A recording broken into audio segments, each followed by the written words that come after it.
Hi, it's Ian here. On today's episode of More Clients TV, we're going to look at a little used, in fact an almost unknown technique in marketing that can have a huge impact on the effectiveness of your communication with clients and potential clients. So I'll see you after the break.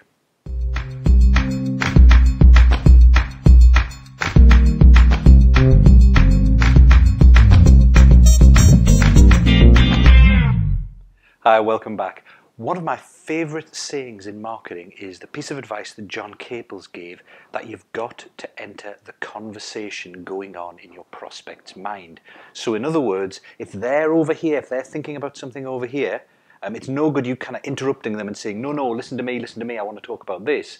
You start off communicating with them by talking to them about things they're already interested in and they're already focused on, and then you lead them to where you want them to go. That's going to be far, far easier and more effective than trying to say, no, over here, and get them interested in something completely different. Now, back in his book, Breakthrough Advertising, Gene Schwartz kind of expanded on that concept, and that's what we're going to talk about today. It's something called the prospect awareness model. And in that model, Schwartz talked about for any given market, and for prospects within that market, potential clients, they're all going to have some level of awareness of the kind of problems that those products, that market deals with, the solutions on the market, your particular products. And that awareness will typically range back from unaware all the way through to most aware. So unaware is they're not even aware that they have a problem that your product or service could help with. They're probably aware of their general problems, their goals, their ambitions, but they're not aware of the specific problem that you could help with. So a classic example of that, for example, you may well know the famous Wall Street Journal Two Young Men advert, where it tells the story of two young men who went to school together, graduated on the same day, all that sort of stuff. But one went on to be the CEO of the business and the other went on just to be a manager of a department.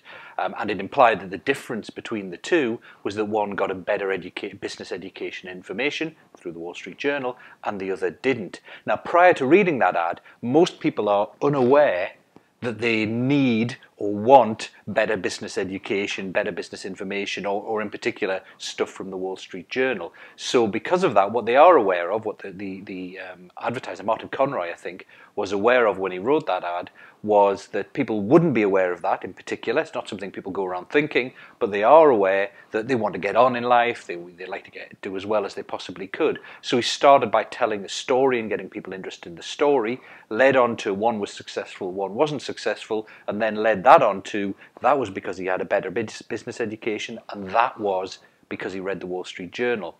Had he just started off trying to say, buy the Wall Street Journal, or the Wall Street Journal is great, it gives you brilliant business information, he wouldn't have got anywhere because the people reading that advert, generally speaking, didn't know they wanted or needed better business information. Next level up from unaware is problem aware. That's where you're aware of the problem that you have. So for example, if you're a leadership coach, you may find that your prospects are aware that they have a problem with their leadership. They may have got some feedback on it. They may feel they're not as effective as they could be, but they're not solution aware yet. So they don't know what coaching is. They don't know of all the available training, all the different types of coaching, the methodologies, all that sort of stuff available on the market. They're just aware that they've got a problem. Now, if that's the case, you don't want to be talking to them about solutions for focused coaching versus whatever it is type of thing you do. What you want to be talking to them about is their problem. Start off where they are, the conversation already going on in their mind. What's going on in their mind is, I've got a problem with my leadership. I need to improve. I need to do X, Y, and Z. So start off there and then go on to show them how whatever your type of coaching is the best way of achieving what they want to achieve. With solution aware, they're aware of the different options on the market. In that case, it would be training, coaching, etc. But they're not aware of your specific product. So you have to start by talking about and assuming that they want coaching, for example, or they're aware of coaching, but you have to show them how yours is best. Product aware, they're maybe aware of your product, but they don't know why yours should be one they should choose. And then most aware is where they already know about your product. They know why. They probably already decided they want your product. All they really need to know about is where can they get it, what's the price, all that sort of stuff. Now, the key thing with this model, and you can adapt it and you can change it slightly, etc., to fit your circumstances. But the key thing with a model like this is very often in communication, we correctly focus on what's in it for the potential client, what are the benefits. But in terms of how we then talk about those benefits or talk about something of interest to them, the best method for doing that is very dependent on where they start on this curve. So as I said, if they're not aware of the different solutions, there's no point in talking about the benefits in terms of the solution and how great it is if they're not aware of it and they're only just vaguely aware of the problem. The other thing that goes on as people progress up this curve is they hear other things from your competitors. So typically by the time someone's up here on the curve, they're aware of the solutions available on the market. They're actually getting marketed to by your competitors. So for example, if you were writing a letter, as one of my clients recently was, to potential clients to offer them a free strategy call, a telephone call to help them figure out what they wanted to do in his particular field, if everyone else is already offering them strategy calls, if they're already being pestered with people on the phone or via email telling them they should work with them, then there's no point in having a letter or an email or a call that sounds exactly the same. You need to differentiate yourself some way. So if it was back here and they were just aware of their problem, but they hadn't been contacted by anyone about it previously, you could just talk about, would you like this? Do you have a problem with this? Here's the answer. It's very simple. If they're already being bombarded with people offering them that, you need to differentiate in some way and at least acknowledge that. So in this case, we wrote a letter that said, you've probably, if you've been, and I won't give away the particular market, but if you've been looking for X, Y, and Z for any length of time, you've probably been bombarded with calls and emails saying to you that this, and this. The problem is they blah, blah, blah. And you then go on to lay out why the things you're being offered aren't right for you, but the thing you're about to offer them is the right thing for them. So you're kind of differentiating yourself. Similarly, by the time people are up here, they're often quite cynical. So for example, if you're in in the marketing field and you've recognized that people's perception of other products and services in your field is that they don't work, people are just scammers, they're just offering things with unrealistic claims associated with them, then you can't just make claims yourself. You can't just say, I'll help you get loads more customers in very little time, because you'll just be positioning yourself as one of those people in the market, just like all the others, that makes ridiculous claims that can't be backed up. What you need to do instead is acknowledge that everyone else is making these ridiculous claims and position yourself against it.